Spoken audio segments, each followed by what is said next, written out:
What's going on, everyone? Happy Thursday. Welcome into another edition of GC Live. Talking some baseball, as always, like we do every single week. I'm here, joined by Ethan Carter. I'm Jack Veltri. Appreciate you guys tuning in. Ethan, we've made it to the final weekend of the regular season. It's been a very long year for South Carolina. Things have not gotten any better. Auburn was really rough, giving up 46 runs in total. That is, it's not a recipe for success. But how you doing, buddy? I'm doing good, man. This is the first day this week that we haven't had rain here in Virginia, so I'm enjoying it while I can. And the the Auburn series wasn't great. The best thing about it was it did end on Friday, so people, you didn't have to hold up your Saturdays and Sundays to watch the rest of that series. But yeah, we've made it. I'm with you. I didn't know if we'd get here, especially in one piece, and at least we have. Yeah, we're here. We're here back and talking some baseball as always. And so we're going to talk about the LSU series coming up. South Carolina welcoming in top-ranked LSU. Starting tonight, series begins at 7 p.m. on SEC Network, so a nationally televised game. Paul Maneri's old squad. We're going to talk about that series for sure throughout the show. But I wanted to start out with last night, the In Spirit documentary, SEC storied by former outfielder for South Carolina, Jake Williams. And you were a part of that first team that won the College World Series in 2010.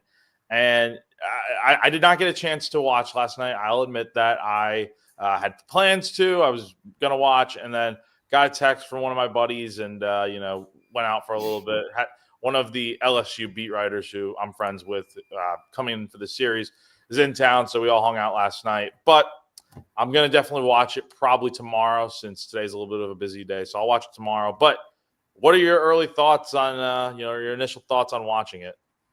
Oh, man, I thought it was great. What's up, Jose? What's up, Mata? But no, man, it was good. Jake's put in a ton of work on that thing. I think I saw him. He's mentioned a couple of times. This project started in 2016. I knew it started before COVID. I didn't even realize it was even back in 2016. So I know Jake's put in a ton of work on this, and it came out great. I loved everything about it. It was real fun.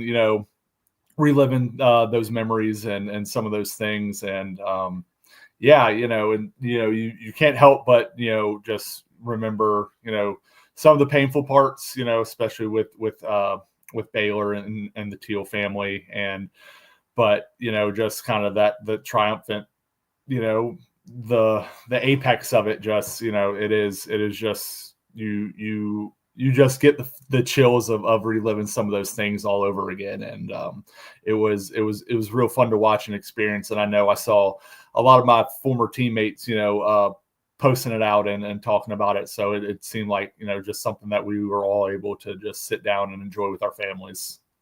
Yeah, it sounds really, really good. I saw nothing but people on Twitter yesterday talking about how you gotta bring a box of tissues. You gotta, people were in tears watching this. I'm like, so me personally, I was talking about it on radio this morning. Like me personally, I am not a crier when it comes to watching documentaries and movies and stuff. Like I'll get emotionally moved, but I'm not like gonna full blow. Like I'm not gonna be on the But I'll ask you, man. Did you cry last night watching this thing, or did it even get to a point like you're like, man, this is deep. Like, and you were part of it, Yeah, no. I am a crier. I get moved by things pretty easily. So yeah, it definitely was some moving parts up, especially when Mr. Teal started talking about Bridges saying bye to Baylor. That one really got me. But then, like I said, he was able to cap off that, especially the 2010 part of it with Mr. Teal lifting the trophy, guys handing that to him and him able to be on the field, him and his family. and able to lift that trophy. And that was just, those are just things you remember. Like of course, I was telling my wife this morning actually, because we watched it together, but we didn't talk a ton about it last night.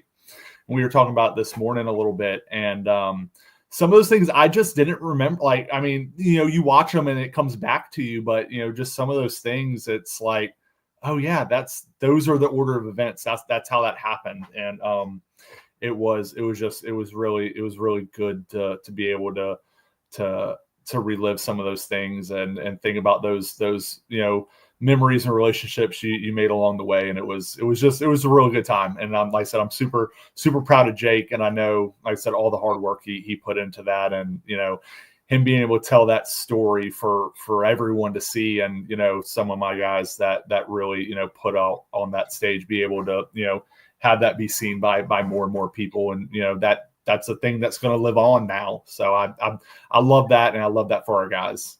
Yeah, it sounds amazing. And again, that I'm not sure exactly when it's going to be on ESPN Plus, obviously. Yeah, I think I meant to check it this morning, but I believe after it aired last night, it should be available in the ESPN app. If you stream ESPN and you're subscribed to ESPN Plus, you should just be able to go into the ESPN app now, click on SEC Story, and it should be there. If it's not there, after today, it should be there after this weekend for sure. Yeah. So if you missed it like I did yesterday, don't worry, it will be out on streaming here relatively soon, if not already. So, but again, it sounds like a really, really good documentary, and definitely looking forward to checking it out. I mean, talking to you and some of the other guys from these teams over the years, I mean, it's a special group. And I'll be honest, I didn't know some of like the crazy stuff here about just like, the Teal family and stuff, and just how that all played into it. Like, I mean, it's crazy that the things that went on, and you guys were able to, have so much success, which is unbelievable. It's awesome to see. Yeah, no, and it was like I said, just some of it, like you're there and you once it's brought up, you remember these things that have happened. Because I was a freshman. I pitched a bunch that year, but I was a freshman. I absolutely didn't know about the year before. I got to meet the Teals when they were there to throw out the first pitch, one of our opening series. Like that, those kind of things you remember. I remember the championship game where Erin Andrews, had come. She was at the end of the dugout, and she had tapped us and was like, "Hey, do you know? Could you point us to where the Teal family is? We'd like to go talk to them." So I remember that being at the end of the dugout, like her asking us that, and like those kind of things you remember. But then, some of those things to relive, like Coach Holbrook finding out at Georgia, that wasn't something I was privy to at the time, that, things had taken a turn for the worst. So those are things that, like, even being on the team and being in it, like things that you just kind of learn and after the fact. And I think it was, like I said, I just thought it was real nice that they were able to be out there and get there and experience that with us, because they were, I mean, their family was part of the team that year. And, it was just really, really, really good. And like I said, any Gamecock fan that's out there, I think, you'll sit down and be able to really, experience the whole wave of emotions with this one, and, really feel good after you spend that hour sitting down and watching it. Yeah, totally. I mean, again, it sounds incredible. And I think, those who have watched it, I know they are, definitely, loving it. And I can't wait to definitely sit down on the couch tomorrow, get some free time in the morning and just check it out. And I'm hoping it'll be as good as everyone makes it out to be. So let's get into a little bit of what we got going on this weekend now. South Carolina taking on top-ranked LSU. Tigers coming into town after taking 2 of 3 against Arkansas.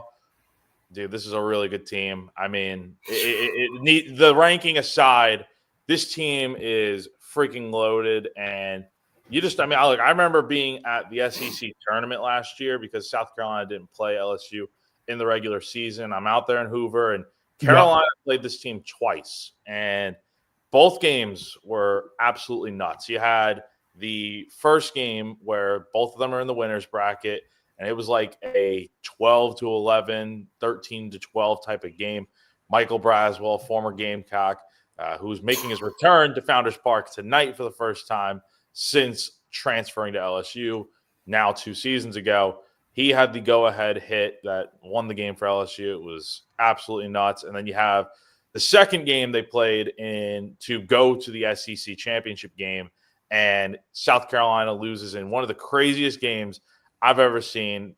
Gamecocks take I don't even remember the score. Yeah, it was another high-scoring game. It was like 10-9 or something. Yep.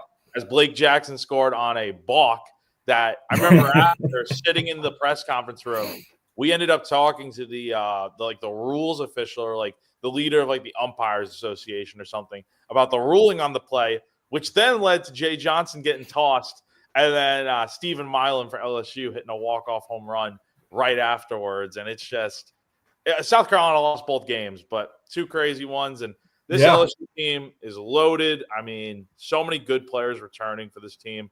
You got Jared Jones, Ethan Frey, you got Jake Brown, I mean, Chris Stanfield. I mean, this team, so many good players. Stephen Milam, of course. I mean, this is a very solid team with some really good pitching as well. So, I mean, coming into this weekend, man, I mean, we'll get into predictions later on in the show. But where are you feeling right now with this South Carolina team, knowing what they have ahead of them this weekend? Oof. What's this? This is the 3rd number 1 team we've played this year. I think, because I think when we played Tennessee, they were still number 1. Tennessee was number 1. Arkansas? Arkansas wasn't. I think they were number 2. So I think so. Sorry. So this will be our 3rd top 2 team that we fly. They've been that ranking this year. How I feel about the guys coming into this. Obviously not great. It's been a slog of a season. The end is in sight. Kind of looking back to the Auburn series, just the number of hit batters and the number of free. I mean, it's the broken record kind of. We've both been playing all season. Just the number of free passes from the pitching staff is concerning. But then you see spots of real brilliance. Like I thought Jake McCoy was really good last Friday. I thought he had that was some of the best pitching he had until it wasn't. And it's just all you're looking for right now is something to build on and something to hang your hat on. And I think these freshmen have been a great thing to do it. We kind of talked a couple weeks ago that they might be hitting a little bit of a freshman wall. You had brought up, KJ's average had kind of gone down, and, it was just starting to look like, man, the toll of playing 50 games, in a season for a 19-year-old, those things really add up. And, Bo, had some hitter spots, but I mean, those 2 guys have been the bright spots for about a month, probably since Ethan's injury, have been the lone, I say lone, but have been the real bright spots on the team right now. And that's something to be excited about. I know it's kind of just, it's a season where there's not much to be excited about. So you take what you can get. But I think you can be excited about Bo and KJ and what they've been doing, and hope they, can keep that going on national stage against the best of the best. Yeah, it's gonna be tough. And let's talk about, you brought up KJ and Bo. Let's talk about those guys, because Paul Maneri had an interesting quote about those guys yesterday, because he was just asked point blank, are you going to be able to keep them next year? Because, do you think they're going to be returning? Because that's a big topic of discussion, because the transfer portal is going to be opening up here in a few weeks. And given the way the season's gone, a lot of players are going to transfer out. It's going to be tough to keep those guys. And it was very interesting what Paul had to say about those guys. So I'm going to play the clip right now, and then we'll get into talking about it. I think those are 2 players that you can grow with. Every indication I have from both of them is that they love it here and that they're going to be back. I certainly hope they will, but you just never know in this business. I haven't been through that cycle yet of this. Everybody says, well, how's the transfer portal? And, and I tell them, look, when I'm on the field, I coach them the same I've ever coached them. And it was, I enjoyed recruiting kids to the school because, you had a little money to work with, whatever. But I haven't gone through the back end of that cycle yet where maybe players leave that you don't want to leave. I mean, I'm sure we're going to have many players go in the transfer portal, but if some of it will be a mutual decision between the coach and the player, and some will be the decision of the coach. And if the player decides that he wants to, and I really didn't want him to leave, I'll have to deal with that emotionally and make up for it. I'm as anxious as you to find out. So that is what Paul Maneri had to say about potentially getting back KJ Scobie and Bo Hollins for next season. And that is, Ethan, I think that's probably the most critical topic, or not topic, but checkpoint you have this offseason. Like, you have on the list of things you have to do this offseason, you got to field a much better team for 2026. To do that, you need guys to come back that are really good. Ethan Petrie, more likely than not, probably not coming back. He is going to be a early draft pick at some point in the MLB draft this summer. So You're probably losing him. You have two freshmen right now who, yes, as you mentioned, were struggling for a little bit, but don't all freshmen that are playing this much. They've been playing a little bit better recently, and both of them were critical in Tuesday's midweek win over Winthrop, with KJ hitting the solo home run to get South Carolina on the board. And then he made that great play at third base that, I don't know if you saw it, dude, ended up number 3 on SportsCenter Top 10 the next day. So it was like a diving play to his left. He steps on third and throws to first for a double play. And it took away, I mean, at the time, I think Winthrop probably would have gotten like 2 runs off of it. Wow. So great play. And then Bo Hollins coming through with the go-ahead 3-run double to clear the bases in the bottom of the 8th to put South Carolina in front with a 6-5 lead and win the rest of the way.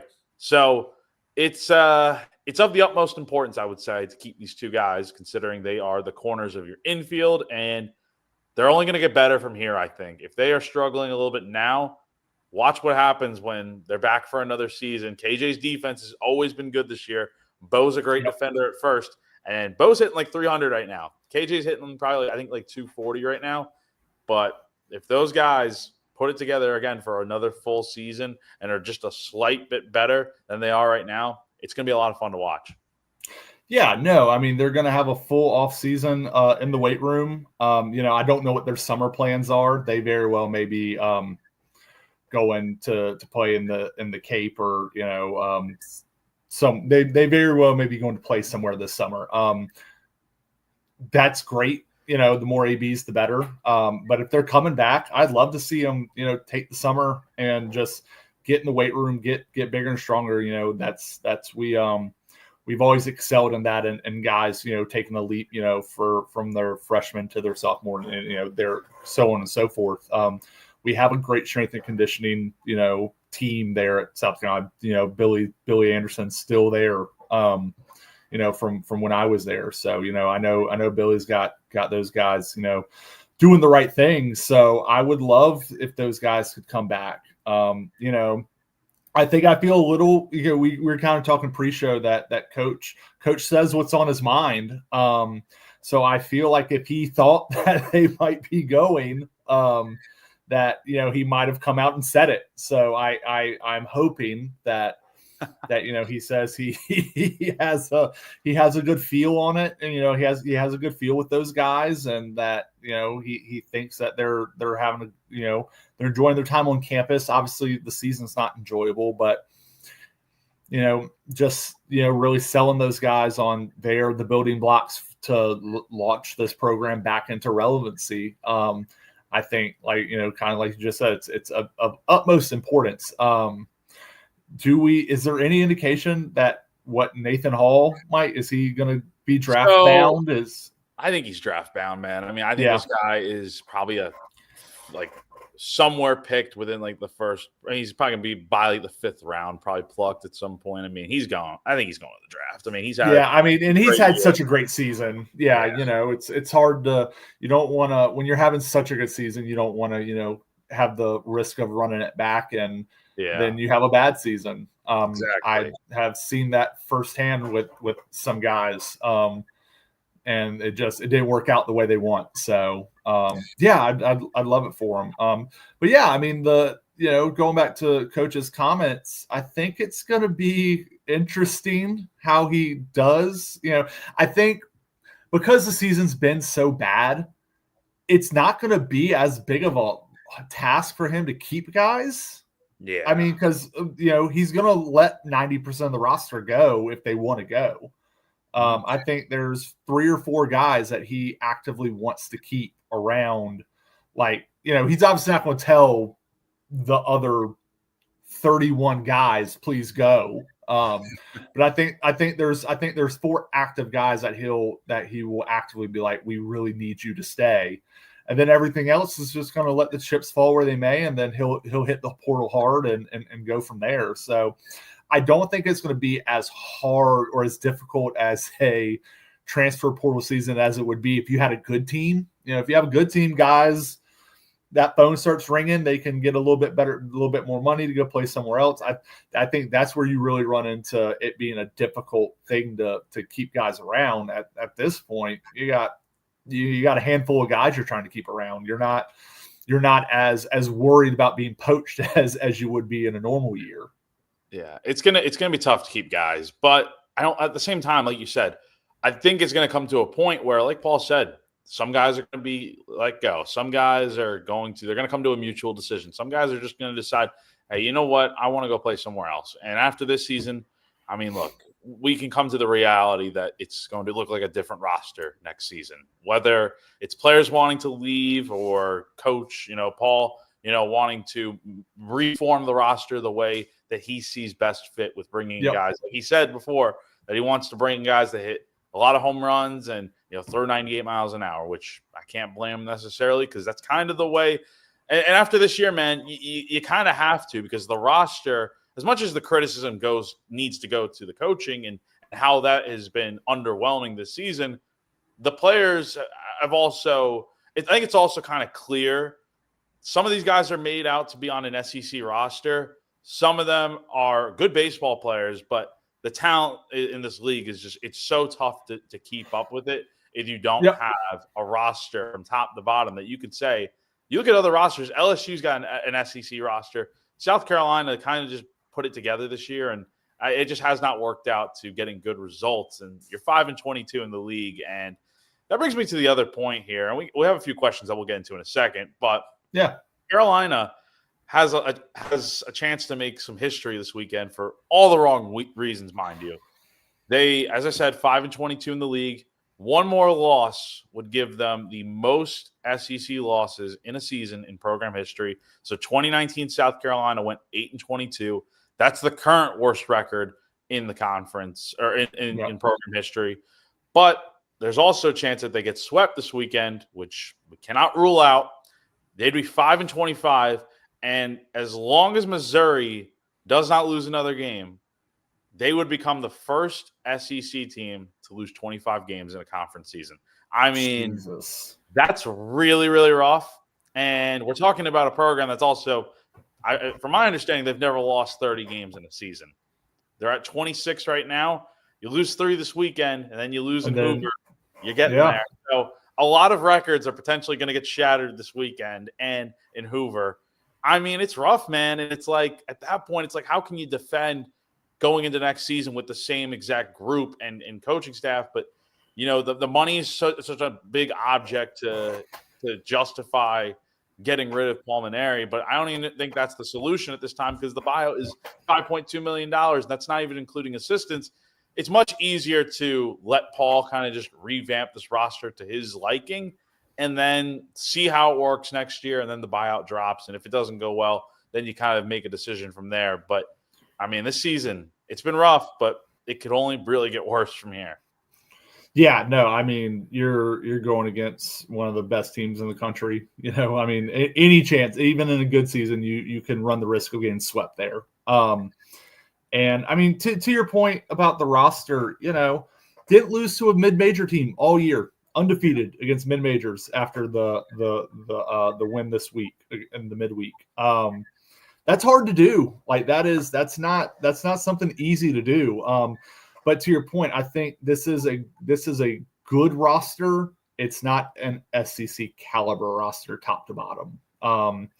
And I think some of that is it's not all talent. I mean, they've clearly played in these games. I think a lot of it is just the inconsistency, and that's with a first-year coach. It's hard to say if that is coaching, if that is just the type player. It's really just you're between a rock and a hard place. It's unless something completely changes, by today, you're looking at the most losses in school history, and conference losses in school, and possibly real losses in school history.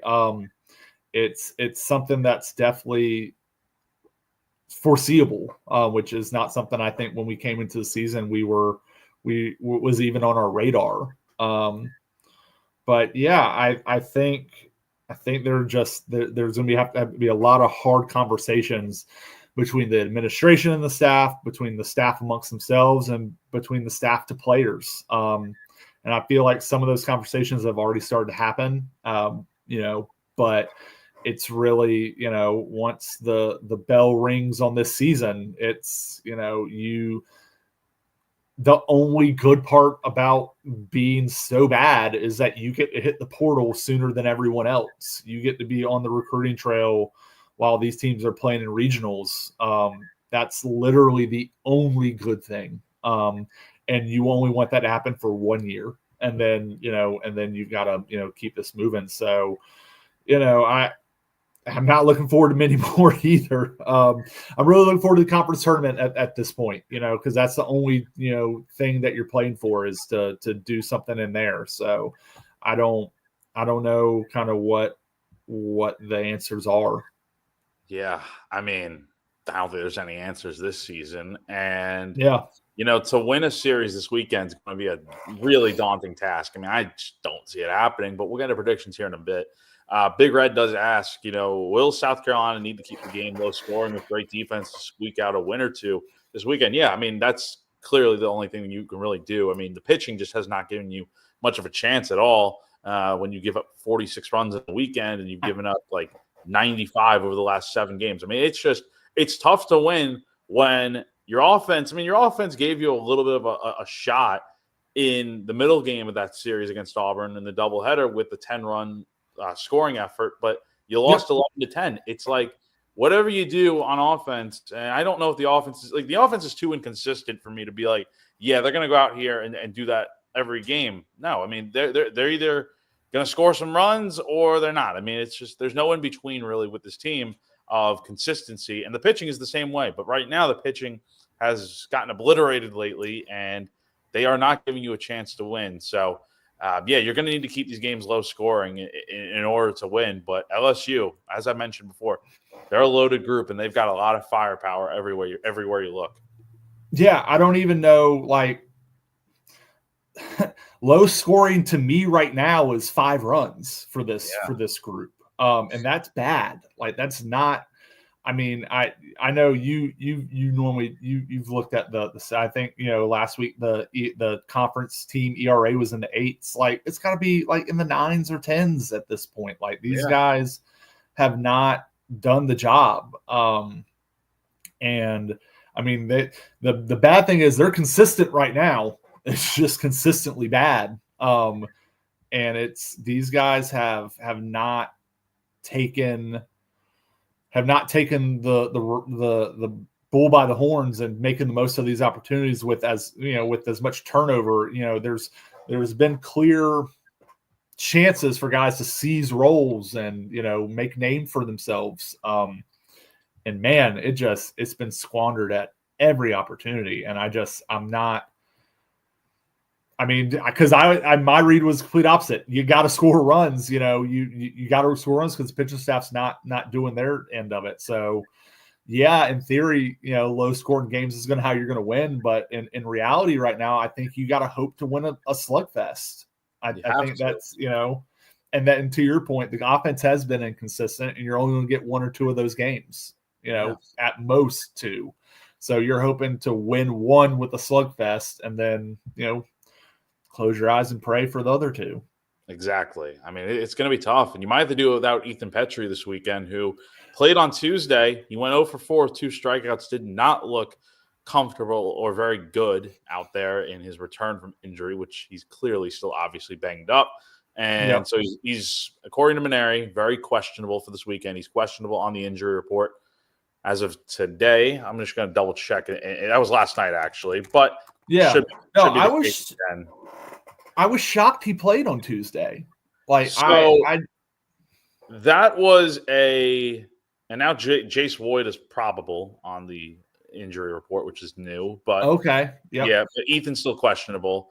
The explanation from Paul on that was that he got a call from Corey Barton, the trainer, and he said that, Ethan's feeling good, and then Ethan, he called Ethan as well to make sure, and Ethan was like, yeah, I'm ready to go, I can play. And obviously that did not seem to be the case when he was out there, but Paul left it up to the trainer and Ethan on that, and all indications were that he could play, and he did. It just didn't look great out there, and now it's kind of like you're reevaluating, and at this point I don't even know if it's worth playing with 4 games left to go. I understand him wanting to get back out there and be with the guys, but is it worth it when you have a future in pro baseball after this?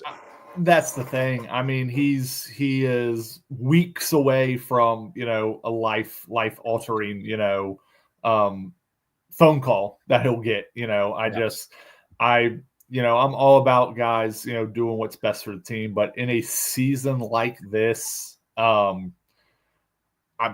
definitely don't think he should play this weekend. And then if you're feeling okay for game 1 of the SEC tournament, like if he feels as good apparently as he did to play on Tuesday, sure, you give it a go. But you also want to have the fully available roster. If you activate Ethan, I know that takes the spot away, and then if I'm remembering the rules correctly, if they put him on the active roster and then they have to take him off, then he's pretty much done for the tournament. So I guess it doesn't matter. But I mean, in all honesty, he, to protect himself, I mean, he's given everything this program can ask for. He should protect himself, and because I want to see him go on and do great things at the next level, and I think he can. And you definitely don't want that to be hampered by playing in, I hate to call it these meaningless games here at the end of the year for kind of a lost season. Yeah. Again, it's just I don't know. I don't blame Paul for playing him because no, not at all. No, Ethan's earned that right. I mean, he's earned that right to say, I feel good, I want to play. Like this isn't a freshman coming and be like, nah, I'm good, coach. Like Ethan knows, he probably knew he was like, he's gonna have to play through pain regardless. I mean, it's like it's been eight games since the injury happened, the shoulder. But it's like, I mean, at what point do you kind of just say, like, hey, you know what? I can't go out there. I can support my teammates in the dugout and be a help in that way. It's one thing if Carolina's in the middle of a postseason chase, but I mean, they're not. Like, they're going to have to win 5 games in 6 days at Hoover. And that leads us into the discussion point before we get into predictions here about the pitching. And we had a question about it. So today you have Ashton Crowther going on the mound. LSU has TBA right now. Tomorrow, it's Jake McCoy against Cade Anderson, who is the ace for LSU's pitching staff. And then Saturday, you got TBA, though Maneri did say he hopes Dylan Eskew will be able to go that game. It's just a matter of how he's feeling. And then Anthony Ierson will be going for LSU in the series finale. So a very tough series to win with that pitching staff for LSU. But focusing on South Carolina, no Brandon Stone in the weekend rotation. And I think it's a little bit of a surprise, but then again, he did get rocked against Auburn.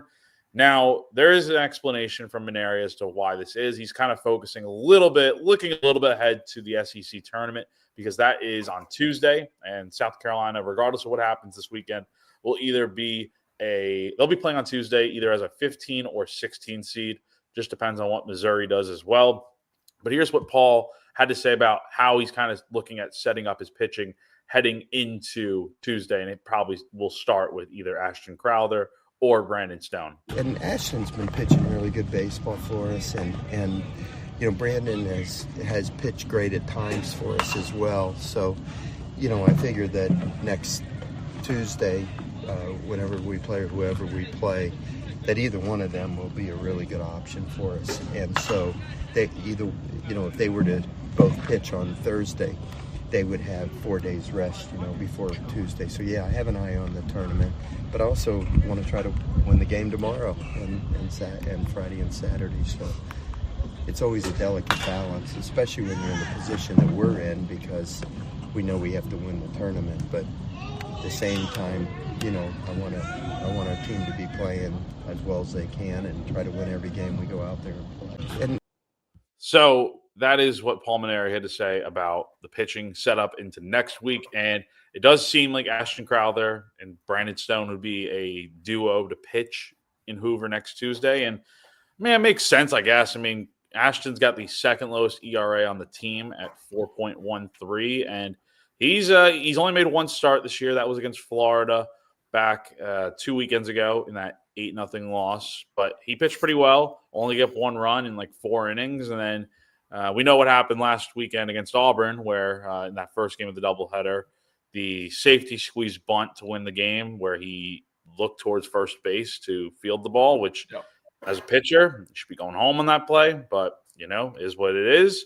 And then Brandon Stone would pitch at some point, it seems like, on Tuesday. And it'll be interesting to see how Paul kind of manages those two guys this weekend. Like tonight, I would expect something similar to what we've been seeing lately with Crowther, probably pitching like a few innings, keep his pitch count like the 50s or 60s, hopefully. And then you go to Stone, let him probably throw about 50, 60 pitches, and then turn it over to every other guy in the bullpen, and then you figure it out for Tuesday. You're going to have to – it's not ideal, and it's never ideal when you have to play so many games in so many days at Hoover. But when you're in a scenario now where it's like you got to win every game you can, you're going to need your pitching to step up, and we have not seen it at all this season to believe they will. Yeah, no, before it really kind of went off the rails, we talked about, it'd be interesting to see what they do with the rotation for this weekend, because you're going to have to win the tournament. So yeah, I'm not surprised to see, given Brandon, because I wouldn't be surprised if Brandon maybe only goes 1 or 2 innings, because he, that his best start was after, I believe, I might have my dates mixed up. I believe his best start was after they pretty much skipped him one weekend. He had that real tough Friday, and then they skipped him, and then he came out that next weekend and gave you a complete game. So I wouldn't be shocked if he's, maybe, he's going to have to throw a bullpen, so maybe he gets 1 or 2 innings, and that's kind of it. But that would be kind of my, that would be hopefully what I'd be looking at as a game plan for. You get Brandon 1 or 2 innings, and then you give him the ball on Tuesday. He's giving you the best performance on the mound you've gotten all year, and you hope he can replicate that on Tuesday, and then save the bullpen as much as you can, and then you go from there on out. So I think that's kind of what I'm hoping for. I have not gotten what I've hoped for in a lot of these situations this year. I've been scratching my head at some of them. So, very well may be opener situation, and Brandon goes out there and throws 75 pitches and it burned for Tuesday. So who knows? Who knows indeed. These games, you're playing them, but they're essentially meaningless in a lot of ways, in that they don't really Yeah, that's the thing. Like, you're either going to be you're playing for pride at this point in the season, and then next week you're playing for your season. So this weekend, I think you're trying to get a lot of guys in there. Number one, it's senior days tomorrow, so you're probably going to want to get some guys in there if the games are getting out of hand. You just don't want to burn through all your pitching in one weekend and then be like, oh crap, we have to go play on Tuesday. And Brandon Stone threw 75 pitches on Friday. He's going to be, he's going to be on a few days rest. Yeah, no, this is essentially a tune-up weekend. I know, and the guys want to go out there and win. Like, the guys aren't going to actively go out there and be like, well, whatever. But this is a tune-up. Like you are trying to set things up as best as possible, get as many guys comfortable work so that when Tuesday rolls around, you are as fresh and as versatile as you can be to hopefully go out there and do the impossible. So, to the fans, this would be a good weekend to maybe see some guys you're not used to seeing. But I don't think that you shouldn't. Here's the best way. This is short and sweet. You should not compromise anything for next week to try and win a game this weekend. That's the long and short of it. You don't compromise anything to win a game that does not affect anything to then it compromises your chances to win the tournament. Exactly. Like your focus is obviously on right now, trying to win the series, but you do have to look ahead to the prospect of playing a bunch of games over a bunch of days in Hoover. So we'll see what happens there. Let's dive into some predictions, but first, got to talk about Clint Hammond of CMG Home Loan. So it might be the perfect time right now to go out and start looking for that future home. Summer's around the corner. You want to get that patio outside. Find that place that you've always been dreaming of, and maybe don't know where to begin. Well, Clint can help you out. He's been in the mortgage industry for a long time now, more than 20 years. He's a lifelong Gamecock fan. He's also a longtime supporter of Gamecock Central. So you're in the right hands with a guy like him, and he'll help you out there along the way. He'll take you through it step by step and get you on the path towards getting that dream house that you've always been wanting.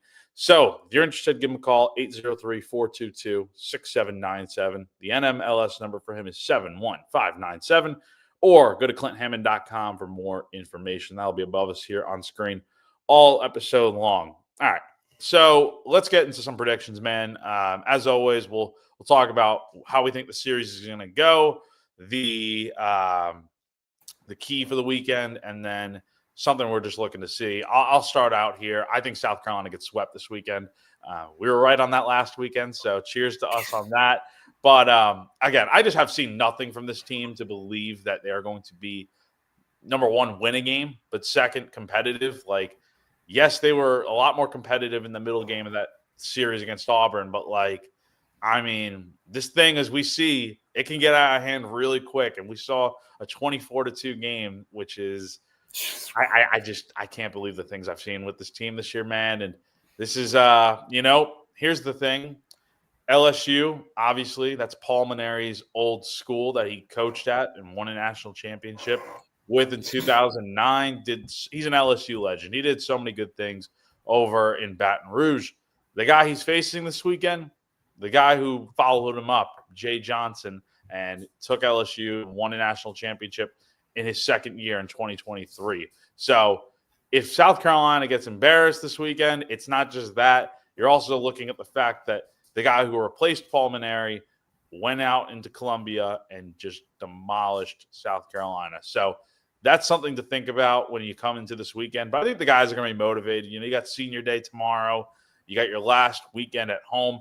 The crowd I don't expect to be very good. I actually expect way more LSU fans this weekend, not just because LSU travels extremely well, but also you have the softball tournament going on down the road at Beckham Field this weekend. So it's going to be busy over there, and I'm sure a lot of Gamecock fans will be there, myself included, covering the event.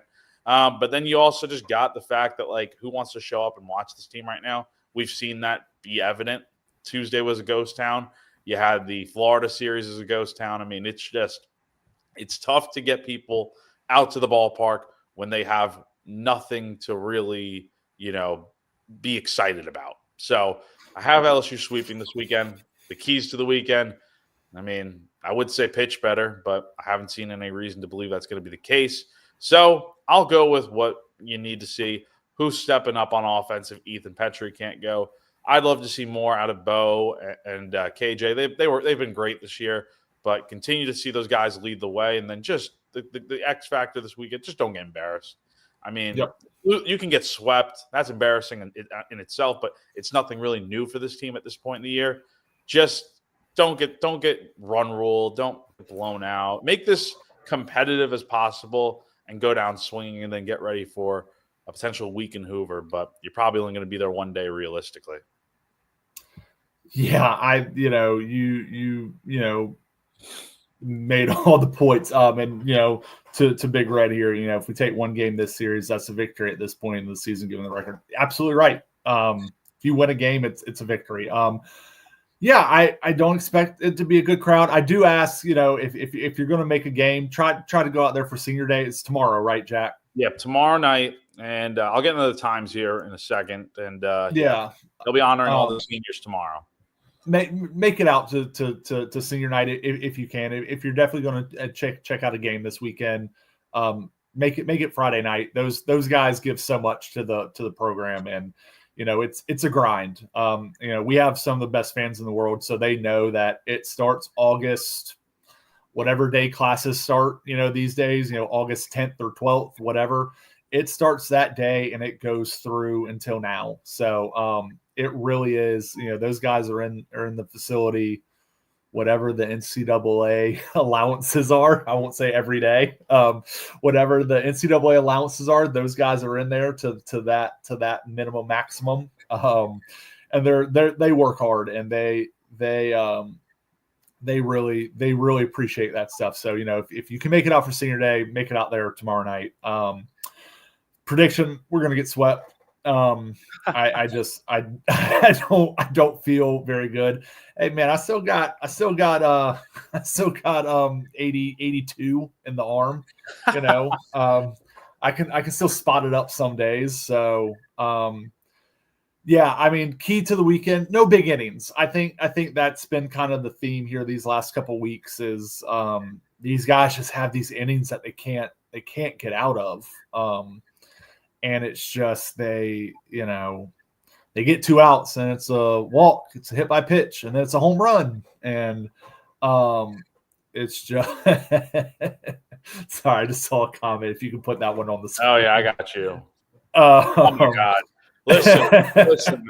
So for me, I'm at baseball tomorrow night. Or actually, I'm sorry, today. I keep getting my days mixed up. I'm going same. Tonight, and then Friday and Saturday and Sunday, I'm at softball. So unless softball just is an absolute disaster this weekend, I might throw a dog pickup or two when I see the score of baseball. But yeah, man, I would say probably. I'm gonna hope for under 8. I'm gonna hope to take the under on the 8. I'm going clear under on this. I'm gonna probably go about like a solid 4 or 5 this weekend. But yeah, man, it's I really do hope it's not a rough weekend, but like.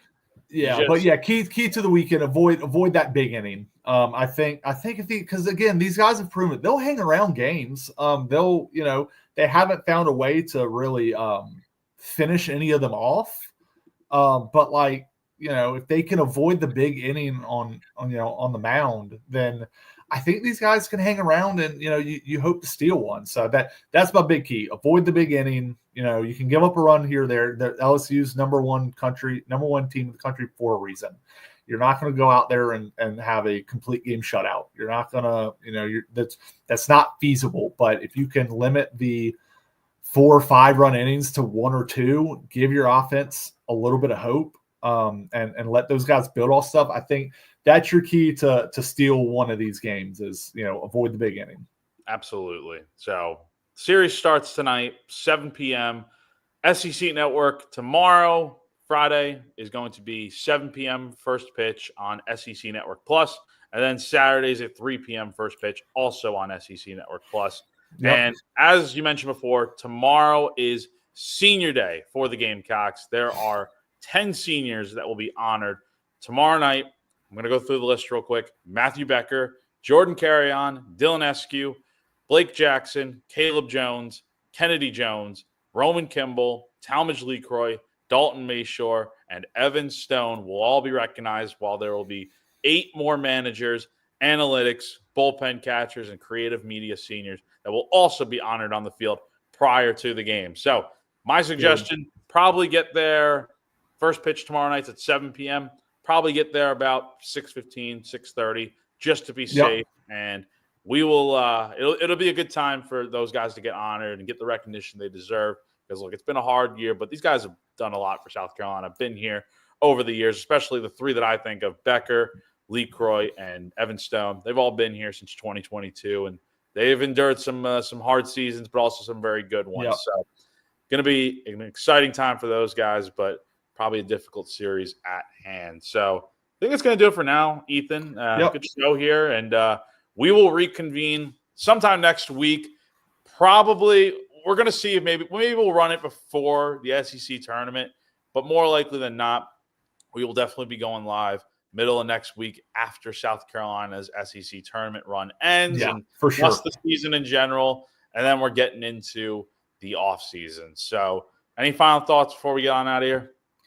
No, man. Like I said, I mean, like big thing for me is, if you can make senior night tomorrow night, do it. Like you said, so a few of those guys have been here for a lot of years, and I love that they recognize the people behind the scenes, people you don't know, because man, they're in our lives daily. They make our lives so much easier and better. They are part of the team as well. So, like I said, if you get out there Friday night, give all those young men and women a standing ovation, give them their love and everything, and do all that. It means the world to those people. I can attest to that. Yeah, it's going to be exciting for those guys and girls. And we'll have all coverage on GamecockCentral.com, even if I'm not there for the last two games. We'll also have plenty of softball coverage, too, starting today and stuff. So, going to be a busy weekend, but definitely go ahead and follow both of us on our Twitters, Jack T. Veltri for me, E_Train32 on Twitter or X, whatever you call it. And then you got Gamecock Central on all of our social media platforms. Appreciate you guys tuning in as always, and we will see you guys again next week to look ahead to the SEC tournament. Bye.